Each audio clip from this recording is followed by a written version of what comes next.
7 things you should not do when prepping your home for sale. Hi, my name is Wesley Craig, realtor in California, Silicon Valley.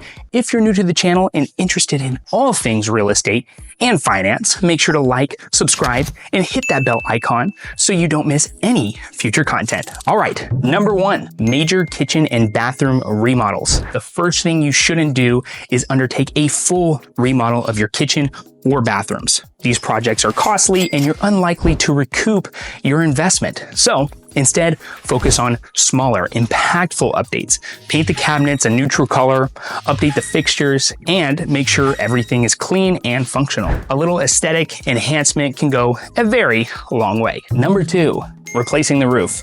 Unless your roof is leaking, there's no need to replace it. Buyers understand that roofs have a lifespan, and if yours is nearing the end, it can be a negotiating point.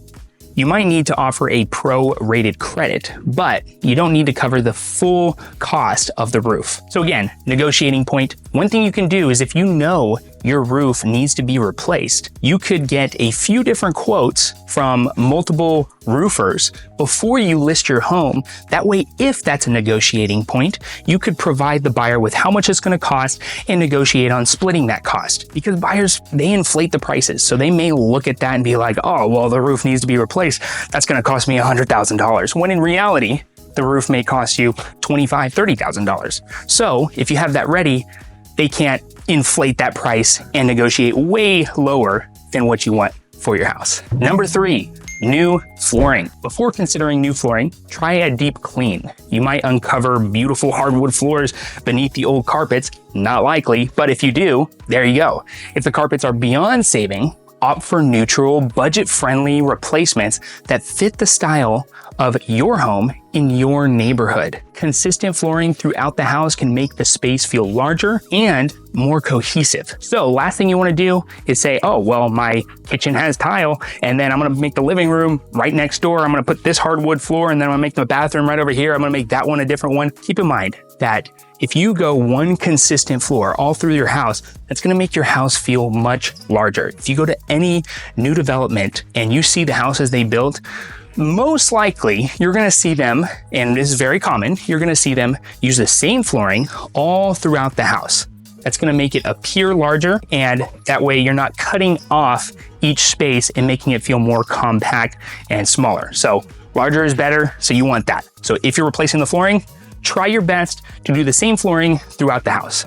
Number 4, fixing the driveway cracks. Small cracks in your driveway or walkway, they're common and not worth the expense. Instead, focus on overall curb appeal with simpler cost-effective updates. Number 5, replacing the front door. A new front door is expensive and unlikely to provide a good return on investment.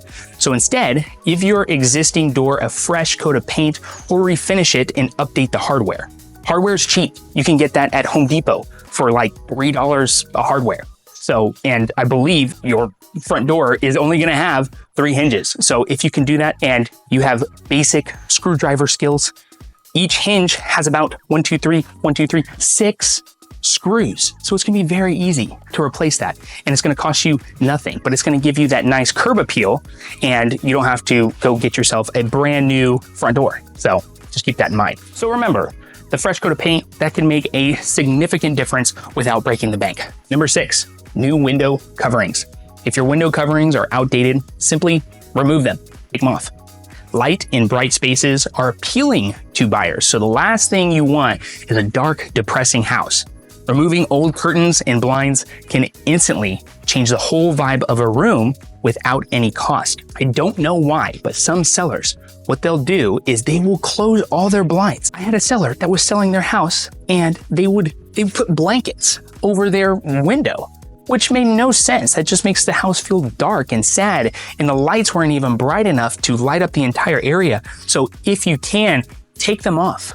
And if you have some nice blinds, open them up. If you're living there while you're selling your house and you have a potential buyer coming to look at your home before you leave, turn on all the lights, make it as bright as possible, and open all the blinds. Make it as bright as possible. What is that gonna do?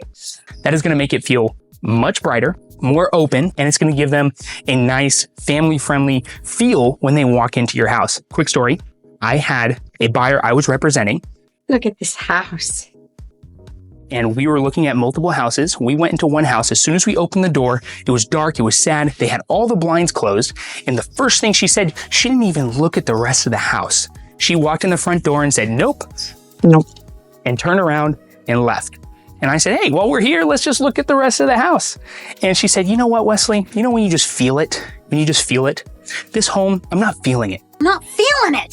So remember, this buyer's decision, it's a very emotional process. And they're going to be thinking more with their emotions more than they're going to be thinking about it financially, especially if they can stretch their budget much more. So remember, it is all about emotion. So if you can tug on those emotions, that's going to get you the highest sale in the neighborhood. Number 7, major landscaping. Skip the big landscaping projects. While curb appeal is important, you don't need to go overboard. Trim bushes, mow the lawn, and add some fresh mulch and maybe a few colorful flowers. A pressure wash and exterior walkways can also make a huge impact. Same thing with the roof. If you know your roof, if it has some plants coming out of the gutters and some moss on top of the roof, get yourself a pressure wash. That's gonna make a huge difference. It's gonna make your roof look brand new as well.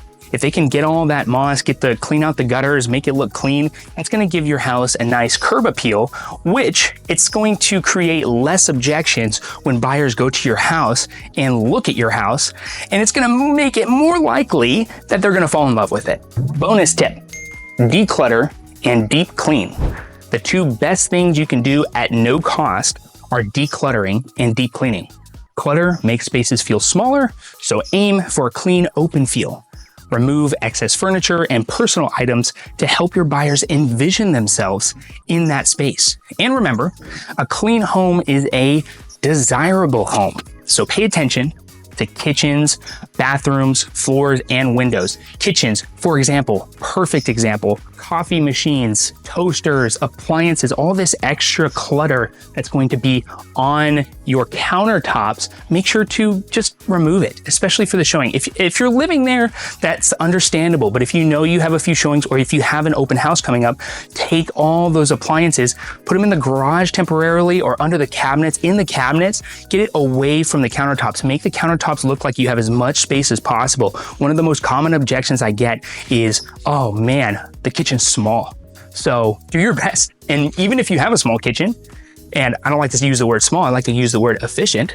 Even if you have an efficient kitchen, make sure you make the space look as efficient as possible. So if you have all these appliances there, it's gonna make the buyers, they're gonna have a harder time envisioning themselves working there if it feels really, really cluttered. So keep that in mind. And another thing, clean grout on tile counters and floors for an extra sparkle. So remember, the buyers tend to inflate prices way more than what it may actually cost. So if you know something needs to be replaced, like the roof, for example, you could always get some price quotes from a few different roofer companies like we talked about before listing your home.